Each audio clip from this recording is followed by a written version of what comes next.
इस मूवी की स्टार्टिंग में एक अनाथ आश्रम में एक लेडी गार्ड को अपने अनाथ आश्रम में आधी रात को घूमते हुए दिखाया गया है। तभी उस अनाथ आश्रम में एक लड़की भी रात में जाग रही होती है। वो जो चुपके पूरे अनाथ आश्रम में घूम रही है और वो एक झोली वाले बाबा की कहानी की बात करती है कि वो रात में आते हैं और लोग गायब हो जाते हैं। वो लड़की अपने बेड पे बुक पढ़ रही होती है। तभी जोर से हवा चलती है। वो लड़की बेड से उतर के खिड़की से बाहर की ओर देखती है। तभी उसको एक बड़ा हाथ दिखाई देता है और फिर उसको एक बहुत बड़ा आदमी दिखता है। वो डर जाती है और तभी वो बड़ा आदमी आके उस लड़की को उठा लेता है और भागने लगता है। वो बड़ा आदमी छुपने में माहिर होता है। वो छुप छुपा के पहाड़ों पे कूद कूद के बादलों में गायब हो जाता है और दूसरी जगह निकलता है, पहाड़ों के पास में अपने घर में, और उस लड़की को वहीं एक झोली में टांग देता है। वो लड़की उस झोले से निकलने की कोशिश करती है पर वो बड़ा आदमी उसे उठा लेता है अपने फ्राई पैन में और किचन में रख देता है। उस लड़की को लगता है कि वो उसे खा जाएगा तो वो उसे मना करती है कि मुझे मत खाना, बट वो बड़ा आदमी कहता है कि मैं तो शाकाहारी हूँ। वो लड़की पूछती है कि मैं कहाँ हूँ, तो वो बड़ा आदमी बताता है कि तुम दैत्यों के शहर में हो और मैं दैत्य हूँ और मेरे जैसे यहाँ और भी दैत्य हैं, पर वो मांसाहारी हैं जो बच्चों को खाते हैं। तो वो लड़की कहती है कि मुझे डर लग रहा है, आप मुझे मेरे घर वापस छोड़ दो। तो वो बड़ा आदमी कहता है नहीं, तुम सबको बता दोगी, फिर इंसान हम दैत्यों के पीछे पड़ जाएंगे और हमें पकड़ के जू में बंद कर देंगे बाकी जानवरों के जैसे। और वो अपने झोले में से एक जार निकालता है। तो वो लड़की पूछती है इसमें क्या है, तो बड़ा आदमी कहता है ये सपने हैं, और वो लड़की सो जाती है। फिर वो बड़ा आदमी उस लड़की को डराने के लिए एक सपना बना के उसके दिमाग में छोड़ देता है, जिससे वो डर के घर से बाहर न जाए क्योंकि बाहर खतरा है उन दैत्यों से। उस सपने में एक दैत्य उसे घर के बाहर खा जाता है और फिर सपना टूट जाता है। वो लड़की घर में होती है। उस लड़की को पता चल जाता है तो वो लड़की बड़े आदमी से कहती है ये आपका काम है।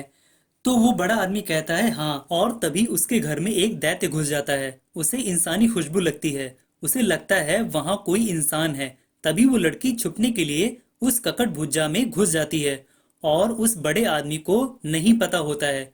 तो वो उस दैत्य से कहता है कि तू ककड़ भुज्जा खा ले, और वो खाने वाला ही होता है कि उसमें वो लड़की दिखती है। तो वो बड़ा आदमी उस दैत्य को जल्दी से मना कर देता है, कहता है कि तुम तो मांसाहारी हो। तो वो दैत्य उस ककड़ भुजा को जल्दी से फेंक देता है और वहां से चला जाता है। और फिर वो बड़ा आदमी उस लड़की को अपनी गुफा में लेके जाता है और उसे वहां कुछ कपड़े पहनने के लिए देता है और उसे एक पेड़ से बने घर में रहने के लिए कहता है। वहां चारों तरफ सपनों से भरे जार होते हैं। फिर वो बड़ा आदमी अपने काम पे, मतलब सपने पकड़ने इंसानी दुनिया में जाने के लिए तैयारी कर रहा होता है। वो लड़की भी जिद करती है, कहती है मैं भी आपके साथ जाऊंगी। फिर वो उसे बाहर लेके जाता है। वहां बाहर उसे वो दैत्य पकड़ लेते हैं। वो दैत्य उस बड़े आदमी से खेलने लगते हैं। तभी वो लड़की उस कार में छुप जाती है। उसी कार को लेके दैत्य उस पहाड़ पे जाकर उस कार पर खड़ा होकर नीचे आता है। तभी वो बड़ा आदमी उससे टकरा जाता है और वो गिर जाता है और फिर वहां बारिश होने लगती है। वो दैत्य पानी से बहुत डरते हैं।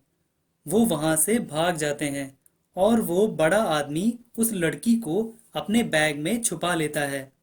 उधर उस दैत्य को उस लड़की का ब्लैंकेट मिल जाता है जिसमें इंसानी खुशबू होती है। फिर वो बड़ा आदमी उस लड़की को सपने की दुनिया में लेके जाता है। वहां पानी के अंदर एक पेड़ पे सपने टंगे होते हैं। फिर वो दोनों पानी के रास्ते से उधर सपने की दुनिया में पहुंच जाते हैं।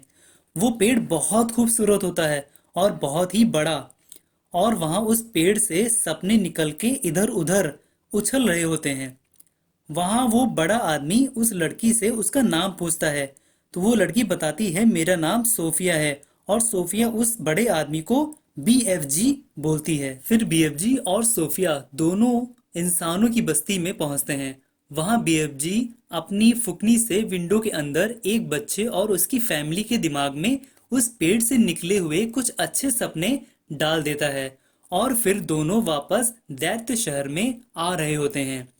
तभी कुछ दैत्य इंसानों की बस्ती से कुछ लोगों को चुरा के चुपके से ले जाते हुए बीएफजी और सोफिया दोनों देख लेते हैं। फिर सोफिया और बीएफजी दोनों गुफा में पहुंचते हैं।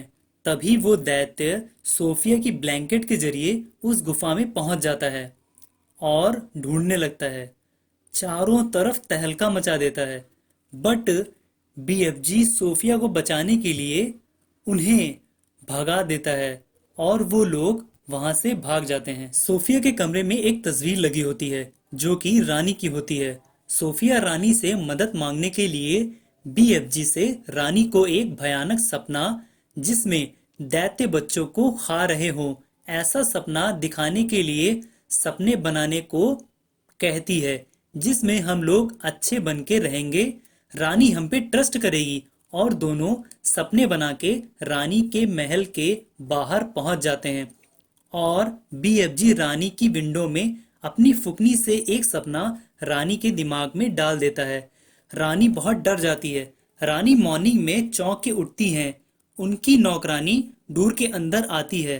तभी वो अपनी नौकरानी मैरी को सब बताती हैं कि मैंने सपने में कुछ दैत्य बच्चों को उठा के खा लेते हैं, और मैरी न्यूज़पेपर में वही खबर पढ़ती है और हैरान हो जाती है और रानी को दिखाती है जैसा आपने देखा और बताया था वही न्यूज़पेपर में आई है। तभी रानी खिड़की की ओर देखती हैं, वहां सोफिया होती है। रानी हैरान हो जाती हैं और सपने पे बिलीव कर लेती हैं। सोफिया बीएफजी को वहां बुलाती है और रानी बीएफजी को डिनर खिलाती हैं, और बीएफजी उन दैत्यों को वहां से भगाने के लिए रानी की सेना को दैत्य शहर में लेके जाता है। और बीएफजी उन दैत्यों के लिए एक भयानक सपना तैयार करता है जिससे वो डर जाएं। बीएफजी अपनी फुकनी भूल जाता है, तो सोफिया जार लेके उन दैत्यों के सामने खोल देती है, और सारे बुरे सपने देख के दैत्य बहुत डर जाते हैं और रानी की सेना उन्हें पकड़ लेती है और बहुत दूर जाके एक वीरान टापू पे छोड़ देती है, और उनके साथ कुछ ककड़ भुज्जे और ककड़ भुज्जे के बीज भी ऊपर आसमान से गिरा देती है, जिससे उन्हें सब्जी की आदत हो जाए। और यहाँ सोफिया को मैरी और रानी का सेनापति अडॉप्ट कर लेता है और सोफिया बहुत खुश होती है। उसे जैसा परिवार चाहिए था ये वही है, बट सोफिया फिर बीएफजी को याद करती है।